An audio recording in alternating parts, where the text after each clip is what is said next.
And we'll pick up that last word in our next discussion. Let's read together verse 37. Just as Paul was about to be brought into the barracks, he said to the tribune, "May I say something to you?" The tribune replied, "Do you know Greek? Then you are not the Egyptian who recently stirred up a revolt and led 4,000 assassins out into the wilderness." Paul replied, "I am a Jew from Tarsus in Cilicia, a citizen of an important city. I beg you, let me speak to the people." When he had given him permission, Paul stood on the steps and motioned to the people for silence. And when there was a great hush, he addressed them in the Hebrew language. Okay, so this is basically giving us a setting. Paul has been taken from the crowd. He's not in any immediate danger. He's taken to the steps leading up to the Antonia fortress, which is on the north side of the Temple Mount. And he stands up. He asks for permission. This soldier doesn't even know who this guy is. He's assuming that he's an assassin, a terrorist. These guys that he's talking about, that he says, "Aren't you the Egyptian that led these guys out to the wilderness?" These are interesting guys. They would carry daggers in their cloak, and they would walk around on the Temple Mount or at other places, and they would pull their daggers out and stab people. And then they would put them back in their thing, and they would walk away into the crowd. And they would hide. Did I scare you? Mary thought I was going for her because of the Wisconsin comment. But what had happened was these guys were getting revenge because the leader that Paul is accused of being took all these guys out into the wilderness, and he said, "I am a prophet of God. At my command, the walls of Jerusalem will collapse. We will rush in, and we will crush our Roman oppressors." And so the people gathered together around him. He came up to the wall, and he commanded the wall to fall. They all stood there. A little cricket off in the distance was chirping. And then the Roman soldiers came out, and they crushed the rebellion. They crushed the guys that had followed this guy. So the soldier thinks that this is the guy that led all those people out into the wilderness. And the Jews are very angry because he got so many Jews killed, because he lied about being a prophet, and he thinks they're upset, and they want to kill this guy for that reason. But then Paul starts to speak, and he speaks fluent Greek, something that this assassin would not have known, because he would not have studied at all. And he speaks it not as an Egyptian, as a native speaker. And so he immediately knows, I had the wrong identity, so who are you? And he gives Paul permission to address the crowd. Let's pick up with verse 22. This is Paul's speech. We're going to hear Paul's defense. And so let's read verse 22 chapter 22, all the way down to verse 5, the end of that section. "Brothers and fathers, listen to my defense that I now make before you." When they heard him addressing them in Hebrew, they became even more quiet. Then he said, "I am a Jew, born in Tarsus in Cilicia, but brought up here in the city at the feet of Gamaliel, educated strictly according to our ancestral law, being zealous for God, just as all of you are today. I persecuted this way up to the point of death by binding both men and women and putting them in prison. As the high priest and the whole council of the elders can testify about me. From them I also received letters to the brothers in Damascus, and I went there in order to bind those who were there and to bring them back to Jerusalem for punishment." What's the first thing that he says when he makes his defense? "I'm a Jew."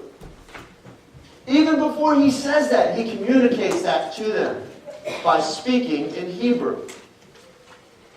Notice that Luke records which language Paul is talking in. Now, the importance of this fact is the people who are accusing Paul are foreign Jews. They're from Asia Minor.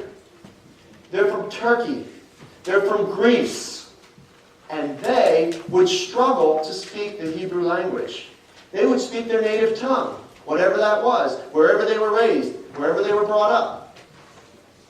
They come and they accuse Paul of being anti-Jewish. And Paul stands up and he speaks in the Hebrew language of the city of Jerusalem. He says, in effect, with his language, before he even says a word, I'm more Jewish than the people who are accusing me. And the first thing that comes out of his mouth is, I'm a Jew. But look, the whole argument here, this whole first section, is all about his Jewishness. He says, yeah, I was born in Tarsus of Cilicia, but I was brought up in this city. Under who? Gamaliel, a very famous rabbi, well respected. I'm a Jew, born up by a famous Jew, and I was brought up according to the Jewish law. I was zealous for God, just as all of you are today. He's saying, I'm one of you guys. I'm with you. He says, I persecuted this way. He's talking about Christianity. That's a title for Christianity. The thing that they're so upset about, going to the Gentiles. He says, I persecuted this way up to the point of death by binding both men and women, putting them in prison. The high priests were on my side. The high priest is the epitome of Jewishness. They sent letters of recommendation with me so that when I got to Damascus, I would have authority with the Jews there as well, so that I could persecute this way that you're all persecuting today. Let's pick up in verse 6, and we're going to read down through verse 11. While I was on my way and approaching Damascus, about noon, a great light from heaven suddenly shone about me. I fell to the ground and heard a voice saying to me, Saul, Saul, why are you persecuting me? I answered, Who are you, Lord? Then he said to me, I am Jesus of Nazareth, whom you are persecuting. Now those who were with me saw the light, but did not hear the voice of the one who was speaking to me. They asked, What am I to do, Lord? The Lord said to me, Get up and go to Damascus. There you will be told everything that has been assigned to you. Since I could not see because of the brightness of the light, those who were with me took me again and led me to Damascus. So he has established who he is. He is a Jew of Jews, a Jew through and through. For a lot of who sounds. He's a Jewish Jew through and through. To the heart, to the core, his very being is Jewish. But something happens. Okay? He's explaining to them, something has happened to me, a Jew. And you need to know what that thing is. And he talks about this vision that we've heard about before, where Jesus appears to him, blinds him. He says, Paul, why are you persecuting me? Paul doesn't even recognize who Jesus is. He says, who are you? I don't even know who you are. How can I be persecuting you? I don't have the foggiest idea who you are. And he says, I'm Jesus. I'm the founder of the way. All these Christians that you're killing, they're my people. And then when Paul gets up from this vision, he can't see. And he's led into Damascus. But notice, as his defense continues, notice the focus of his defense has remained unchanged. He says, I am a Jew. Something happened to me. I am still a Jew. Watch the Jewishness as we continue to read on. Verse 12 to the end of that section, in verse 16. A certain Ananias, who was a devout man, according to the law, and well spoken of by all the Jews living there, came to meet me. Standing beside me, he said, Brother Saul, regain your sight. In that very hour, I regained my sight and saw him.